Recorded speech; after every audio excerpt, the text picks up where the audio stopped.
하나님이 원하시는 신자가 어떤 마음으로 살아가야 되는지 우리 본문 말씀을 통하여 살펴보고자 합니다. 그 첫 번째 가져야 될 마음은 선한 영향력을 끼치는 사람입니다. 우리 옆에 계신 성도님에게 인사하겠습니다. 선한 영향력을 끼칩시다. 이 세상에서 실족하게 하는 것은 없을 수 없다. 그렇게 하는 자에게는 화가 있으리로다. 사람은 끊임없이 살아가면서 다른 사람들에게 좋은 영향, 나쁜 영향력을 끼칩니다.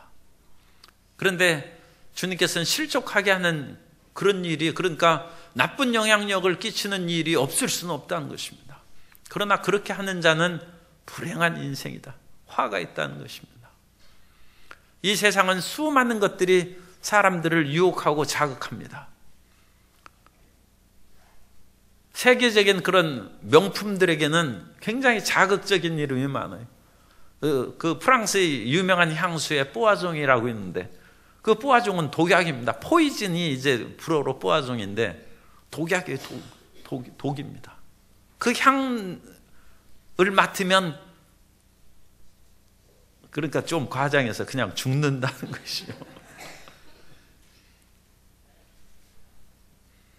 옵세션이라는 그런 것은 귀신에게 사로잡히는 것이 옵세션인데, 그 옵세션이 그 명품이 있고, 오피움이라는 아편이라는 그런 이름도 있고, 또 유명한 그런 그 매력적인 여자는 프로보커티브 걸이라고 해가지고, 프로보커티브라는 것은 자극적인, 그 사람을 그냥 자극해가지고 그 선정적인 그런 마음을 일으키는 거예요. 세상에는 이와 같이 실족하게 하는 그런 용어도 많고, 세상에 뭐 담배라든지 술이라든지 마약이라든지 온갖 그런 것들이 사람들을 실족하게 하는 대로 이끌어가는 것입니다. 그러나 그와 같이 다른 사람을 실족하게 하는 일에 가담하고, 그런 일로 혹시라도 무엇인가 자기 이득을 하는 그런 사람들은 좋지 않다는 것입니다. 좋지 않다는 건 너무 약한 표현이고, 화가 있다는 것입니다. 얼마나 화가 있느냐? 차라리 남을 유혹해서 실족하게 하는 이보다는 자기 목에 연자맷돌을 달고 그냥 빠뜨려 죽는 것이 낫다는 것입니다. 다른 사람을 범죄하게 하기보다는 차라리 자기가 죽는 것이 낫다. 그러니까 이 지옥의 심판도 여러 단계가 있습니다. 그게 성경적입니다. 사람이 지옥 가면 끝나는 것이 아니라 지옥에도 낮은 단계가 있고 아주 그 더 악독한 그런 단계가 있어요. 그러므로 죄를 범할지라도 남을 실족하게 함으로써 자기가 어떤 이익을 얻고 권세를 얻고 하는 그런 일은 극히 불행한 삶을 이제 사는 것이라는 것입니다. 그래서 우리는 항상 좋은 영향력을 끼치고 살아야 되는데, 고린도전서 8장 9절 이하에 보면, 그런즉 너희의 자유가 믿음이 약한 자들에게 걸려 넘어지게 하는 것이 되지 않도록 조심하라. 지식 있는 내가 우상의 집에 앉아 먹는 것을 누구든지 보면 그 믿음이 약한 자들의 양심이 담력을 얻어 우상의 재물을 먹게 되지 않겠느냐. 믿음이 강한 사람은 우상 같은 것은 없으니까 뭐 우상의 재물을 먹어도 상관이 없습니다. 뭐 제사 음식을 먹어도 상관없고, 뭐 그런 것에 귀신이 뭐 붙어 있지도 않고, 붙어 있다가도 믿음이 강한 사람이 먹으면 귀신이 씹혀서 죽으니까 뭐 문제가 없죠. 그런데 이제 중요한 것은 믿음이 약한 사람. 그 사람은 귀신한테 떨고 그렇게 사는 사람인데, 같은 크리스찬이 거기에서 우상의 제물을 먹는 것을 보니까 마음이 떨리기도 하지만 괜찮은가 보다 하면서 마음의 두려움과 의심을 가지고 그것을 먹으니까 귀신이 그 사람에게 괴롭힘을 주는 거예요. 그래서 그 사람이 병에 걸리거나 정신적인 그런 어려움을 겪을 수 있다는 것입니다. 그러면 믿음이 강한 사람이 자기의 믿음의 강하고 자유함으로 다른 사람에게 나쁜 영향력을 끼친 것이죠. 다른 사람을 완전히 뭐 떠나게는 안 했을지라도 그래도 비틀거리게 만든 거예요. 실족하게 하는 비슷한 일을 행한 것이죠. 아니, 믿음 좋은 사람이 왜 다른 사람에게 나쁜 영향력을 끼치느냐는 것입니다. 자기 자유를 누리기 위해서 다른 사람에게 안 좋은 일을 하도록 그런 일이 있어서는 안 된다. 마약의 범죄가 이제 가장 나쁜 단계에 들어가면 그 마약하는 사람이 돈이 하나도 없어요. 그러면 다른 마약할 사람을 끌어오면 마약을 주는 거예요. 그러니까 다른 사람을 끌어오는 거예요. 왜냐하면 자기가 마약 중독에서 헤어나지를 못하니까 그거 사 먹을 돈은 없고, 그러니까 그것을 다른 사람을 유혹해서 데려다 주면 그 사람이 이제 판로가 열리죠. 그러니까 그 마약, 다른 사람들이 그 사람에게 그 마약을 주면서 그 일을 시키는 거예요. 악의 일을 시키는 거예요.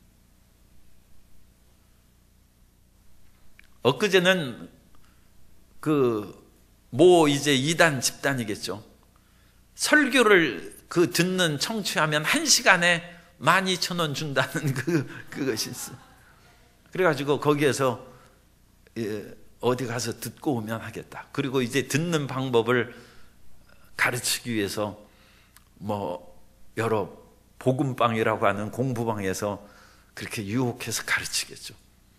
그리고 그것을 가르친 후에는 현장에 아르바이트 해라. 1시간 그것을 듣고 오면 12,000원 준다.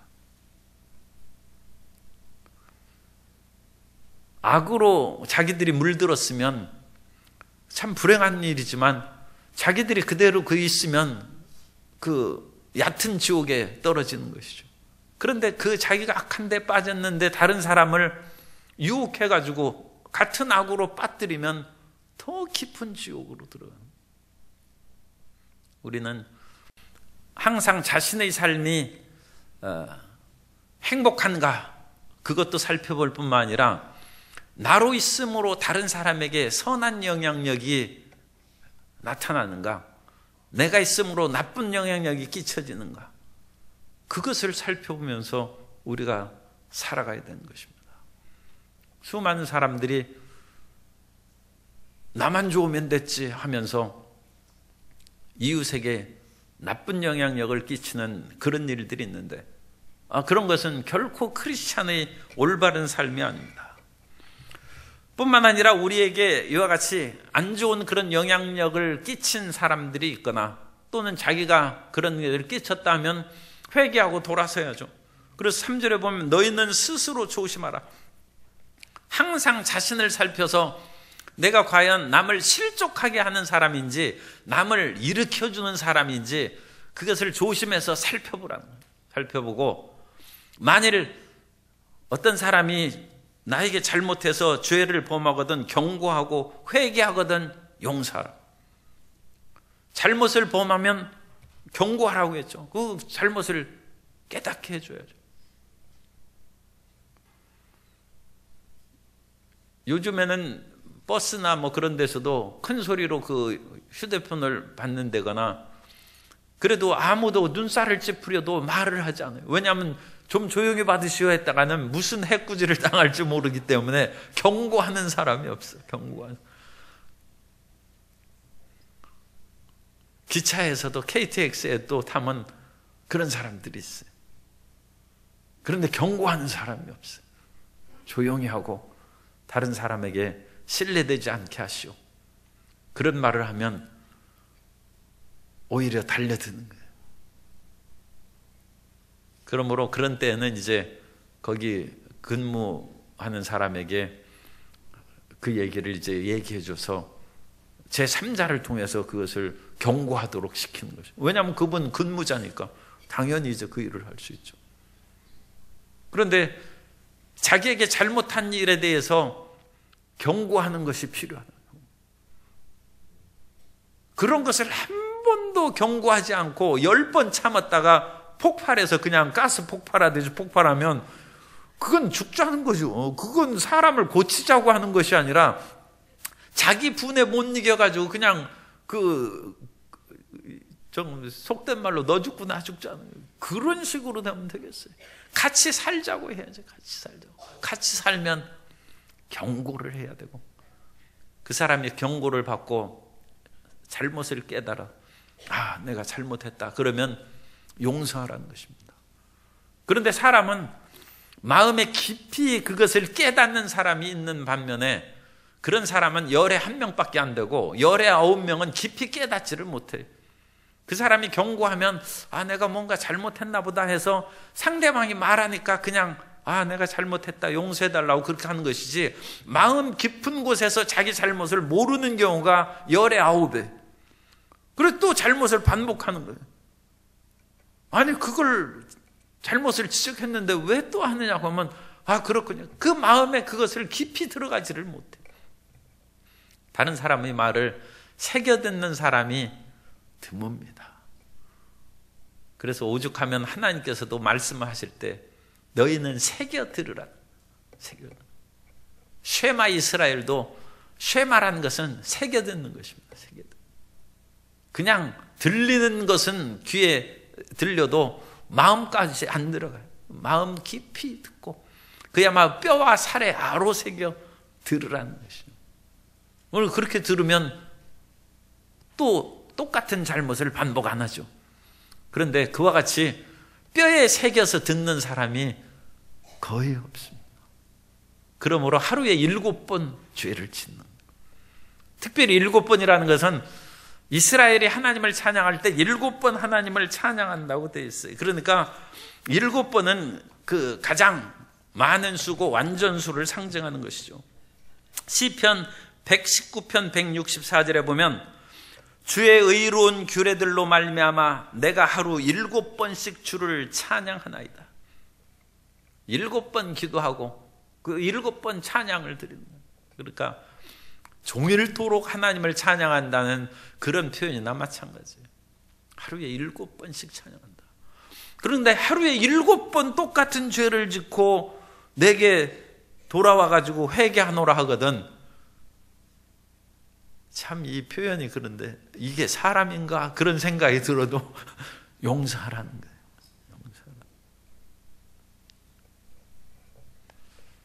사람은 그 깊이 마음에 잘못을 깨달아지기가 쉽지 않습니다. 끊임없이 용서하고 그를 받아줌으로써 그를 돌이켜야지, 용서 안 한다고 내쳐버리면 이제 관계는 끝나는 것입니다. 조금 편하긴 하겠습니다만 사람을 구원하고 사랑하는 일에는 실패하는 것이죠. 그리고 우리가 깊이 생각해 보면 용서해야 될 그런 이유가 나한테 있기 때문에, 내가 무엇인가 원인을 제공하기 때문에 상대방이 그 잘못을 행하는 것입니다. 그러므로 우리가 선한 영향력을 100% 끼칠 수는 없지 않습니까? 그러니까 우리는 완벽하지 않죠. 그렇기 때문에 무엇인가 나로 말미암아 저 사람이 이런 죄를 반복하는구나, 그것을 살펴볼 필요가 있다는 것입니다. 소크라테스가 그 아테네 시민들에 의해서 청년들을 타락시킨다는 죄목으로 고소를 당하고 재판을 받습니다. 그 재판관들이 소크라테스를 사형언도를 내립니다. 그 사형언도를 내리는 재판관, 그 배심원 가운데 한 사람이 얘기합니다. 소크라테스는 죽어야 된다. 왜냐하면 내가 그를 볼 때마다 나의 죄가 생각나기 때문에 괴로워서 견딜 수가 없다. 그가 없어져야 된다는 것입니다. 그래서 소크라테스를 잘못해서 죽이는 것이 아니라 나한테 불편하기 때문에 그 사람을 아테네에서 추방하고 죽여야 된다. 우리가 의롭다 할지라도 다른 사람에게 힘들게 할 수 있어요. 소크라테스처럼. 그런데 심지어 우리가 잘못하면 그건 더 변명할 거 없죠. 우리 잘못으로 인하여 다른 사람이 범죄할 수 있는 법이죠. 그러므로 우리가 용서해야 됩니다. 뿐만 아니라 우리 마음 가운데 사랑이 가득할수록 용서하지 않으면 우리 마음이 괴롭죠. 그러니까 우리 마음에 용서함으로써 그 짐을 덜어버리는 것이고, 그리고 무엇보다도 주님께서 우리를 용서하셨기 때문에, 나를 용서하셨기 때문에 나에게 죄 지은 자도 용서해 주는 것입니다. 그 비유가 1만 달란트와 100데나리온 빚진 자의 비유죠. 한 달란트는 6천 데나리온입니다. 한 달란트가. 그러니까 1만 달란트는 1만 곱하기 6천이니까 6천만 데나리온이에요. 6천만 데나리온. 그런데 6천만 데나리온의 빚을 탕감받았어요. 그런데 자기에게 100데나리온 빚진 사람, 그러니까 6천만 원을 자기가 탕감받았는데 100원 빚진 사람을 용서를 못한 거예요. 6천만 데나리온과 100데나리온 60만 대 1입니다. 60만 대 1인데 6천만 데나리온을 용서받은 사람이 100데나리온 그 용서받은 자기에게 잘못한 사람을 용서 못한다는 거예요. 그러니까 왕이 다시 불러다가 1만 달란트 끝까지 갚을 때까지 감옥에 가두라고, 자기가 고통에 빠진 거예요. 그래서 주님께서 우리를 용서하셨기 때문에 우리도 우리에게 죄 지은 자를 하루에 7번 죄를 지어도 용서하고, 마태복음 18장 21절에 보면 그때 베드로가 나와 이르되 주여, 형제가 내게 죄를 범하면 몇 번이나 용서하여 주리이까? 7번까지 하오리이까? 예수께서 이르시되 내게 이르노니 7번뿐 아니라 7번을 70번까지라도 할지니라.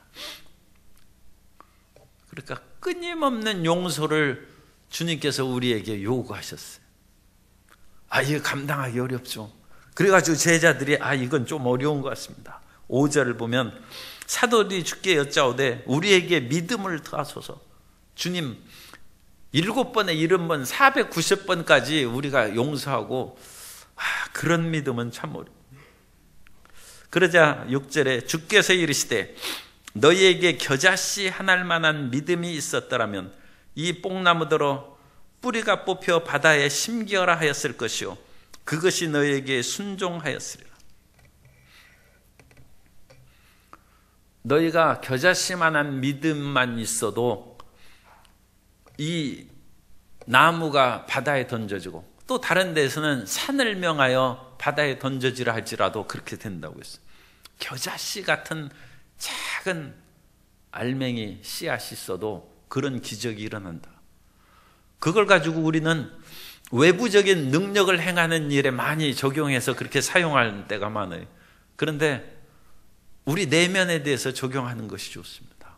우리 내면에 겨자씨만한 사랑의 씨앗이 있으면 용서할 수 있다는 거예요. 나에게 태산 같은 죄를 지은 사람을 용서할 수 있다. 나에게 겨자씨만한 선함이 있다면 미움의 뿌리가 뽕나무처럼 온 마음에 내렸는데 그것이 뽑혀져서 날아가 버린다. 밖에 산 옮기는 것도 중요하죠. 그럼 밖에 산 옮겨서 뭐 하겠어요? 내 마음에 미움의 산이 사라져버려야 되는데 그 미움의 산이 어떻게 사라지느냐? 겨자씨만한 믿음이 있고, 그 겨자씨만한 믿음은 겨자씨만한 사랑이 있고, 겨자씨만한 선이 있다면 우리 마음 가운데 악이 뿌리채 뽑혀져 날아갈 것이고, 우리 마음에 태산과 같은 장애물이 사라져버린다. 그러므로 우리는 매일매일, 우리가 그 문익점 그 선생이 목화씨를 이제 그 붓뚜껑에 해가지고 숨겨서 가지고 와서 이제 목화 재발을 해서, 그래서 우리가 이제 백의 민족이 된 거예요. 흰 옷을 만들어서. 그런데 이 붓뚜껑에 목화씨를 가져와 가지고 고이 심고 그야말로 얼마나 그것을 죽지 않도록 그것을 살아서 키워서 씨가 나오도록 꽃이 피고 다시 열매를 맺어야 목화씨가 이제 번석에서 나갈 거 아닙니까? 얼마나 정성을 기울였겠습니까? 그리고 그것이 성공함으로써 이 목면 재배가 성공을 이룬 것이죠. 우리 마음 가운데 있는 작은 선과 사랑의 씨앗을 그렇게 키우라는, 그렇게 키우라는. 끊임없이 기도하면서 그것을 키우고 말씀으로 그것을 영양분을 지어서 키우면 그것이 자라나서 겨자씨만한 작은 사랑이 자라서 큰 나무가 되어가지고 다른 새들도 날아오고 사람이 그늘에서 쉴 수 있는 그런 사랑의 사람이 돼요. 그 사람이 처음부터 하나님께서 어마어마한 사랑을, 은사를 줘가지고 그렇게 된 것이 아니라 모든 사람에게는 겨자씨만한 사랑이 있고 믿음이 있고 선이 있는데 그것을 키우는 거야. 매일 기도의 정성으로 다른 것도 우리가 많이 열심히 기도하고 우리의 의식주에 일용할 양식도 위해서 기도하지만 주님께서는 그것은 사실은 별로 기도할 필요가 없다고 했어요. 먼저 그 나라와 의를 구하라. 그러면 그 나라와 의가 무엇입니까?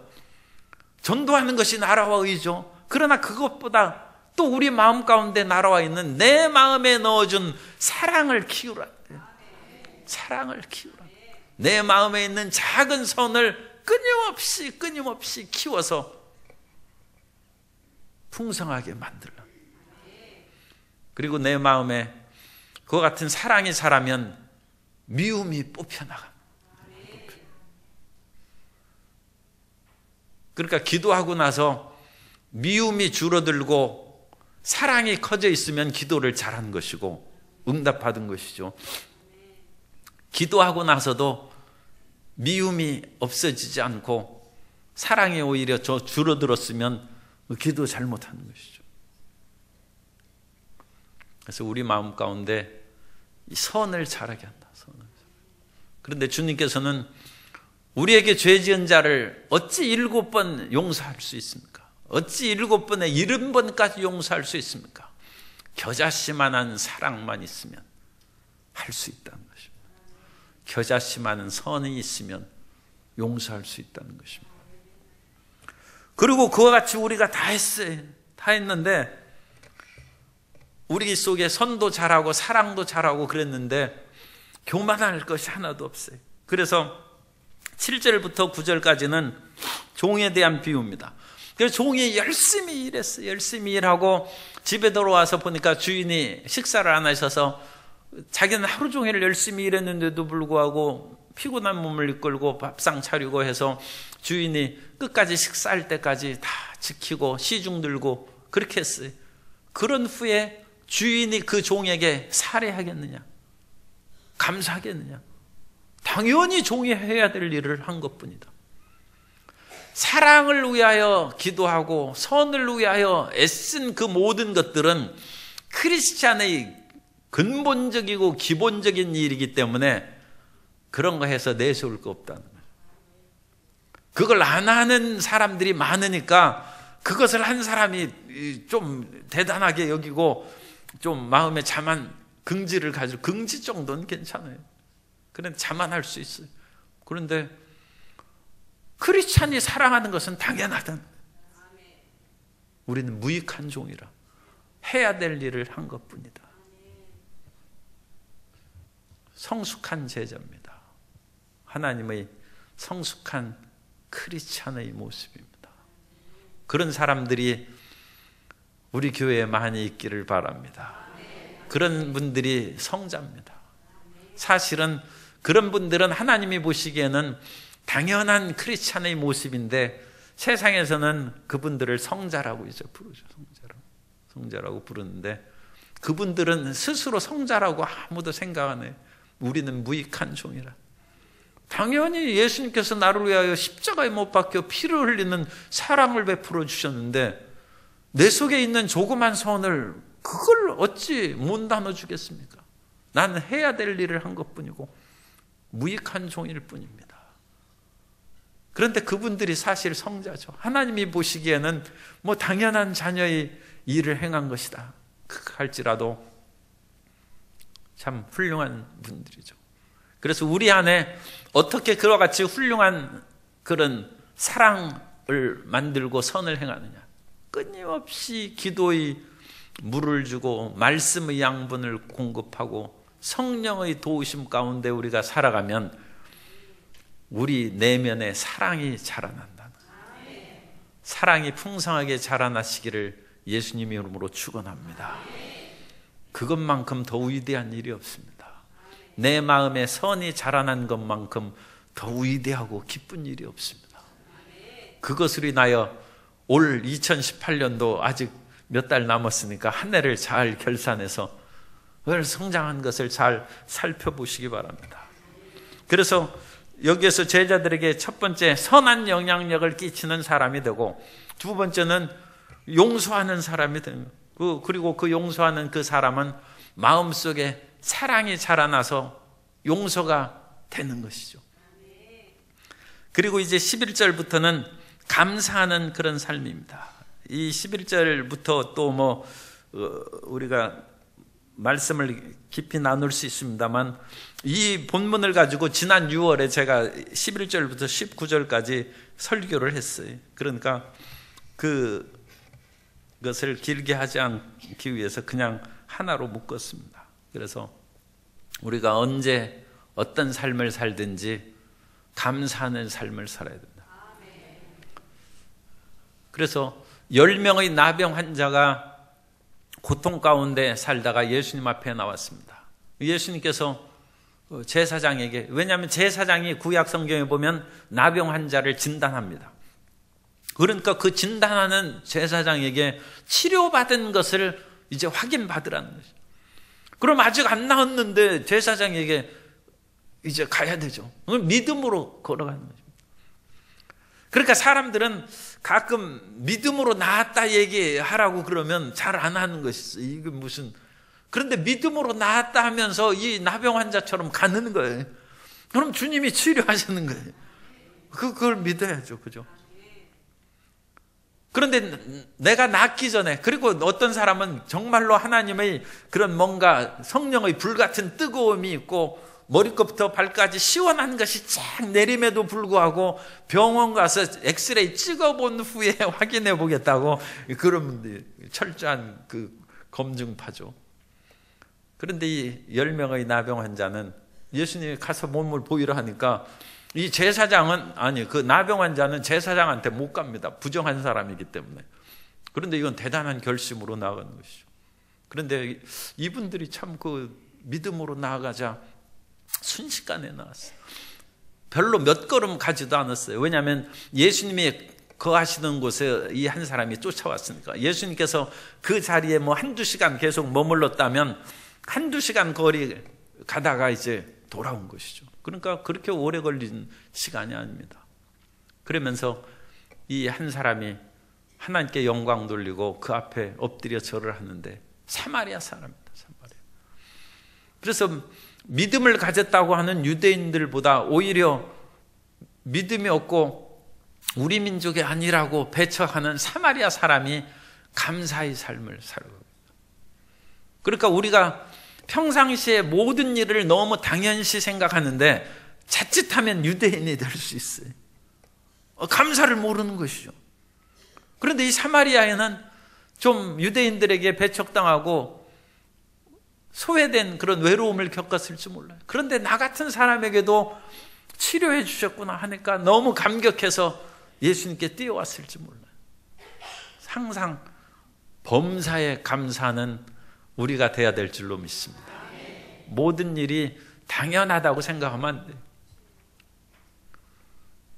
우리 성도님들이 계시니까, 우리 자매님들이 계시니까 남편이 밥 먹고 사는 것이지, 새삼 감사하고 그래야 돼요. 밥을 먹을 때 그냥 손을 탁 잡으면서 고맙다고 이렇게 밥을 먹여주니까 그렇게 한번 얘기해야 돼. 그런 일이 없고 그렇게 해서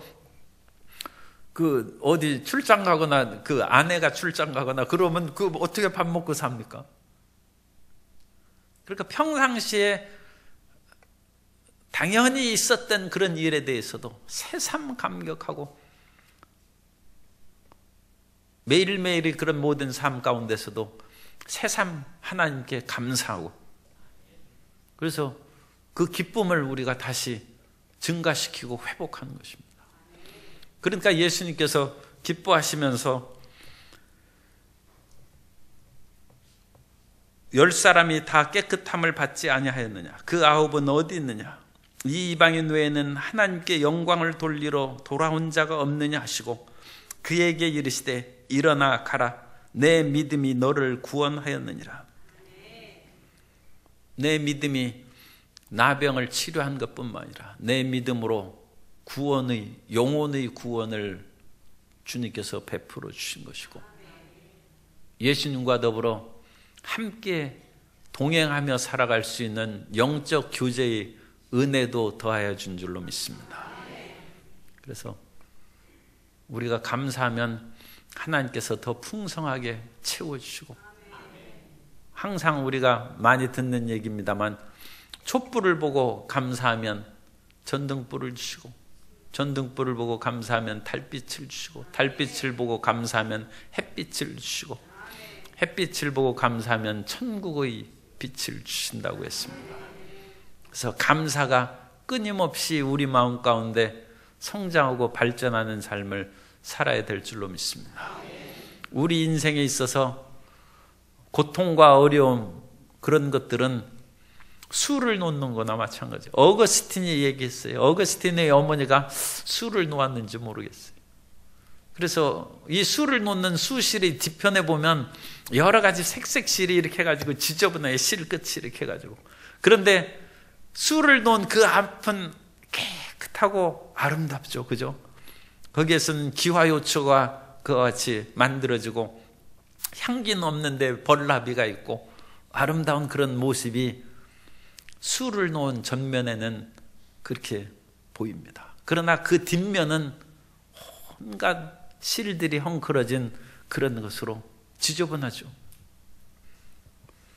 우리 인생의 고통의 그런 삶의 일들이 우리를 괴롭힐지라도 그 앞에는 하나님이 우리 인생을 아름답게 수놓고 계신 줄 믿으시기 바랍니다. 그러므로 수놓은 뒷면에서 그냥 괴로워하고 고통 가운데 빠지지 말고 하나님 이 모든 일이 잘 쌓여지면 앞에 그야말로 평화와 사랑이 가득한 아름다운 모습이 나타날 줄로 믿습니다. 그것을 바라보고 감사하는 성도 여러분 되시기를 예수님 이름으로 축원합니다. 따라서 하세요. 선한 영향력을 끼칩시다. 용서하며 삽시다. 감사하며 삽시다.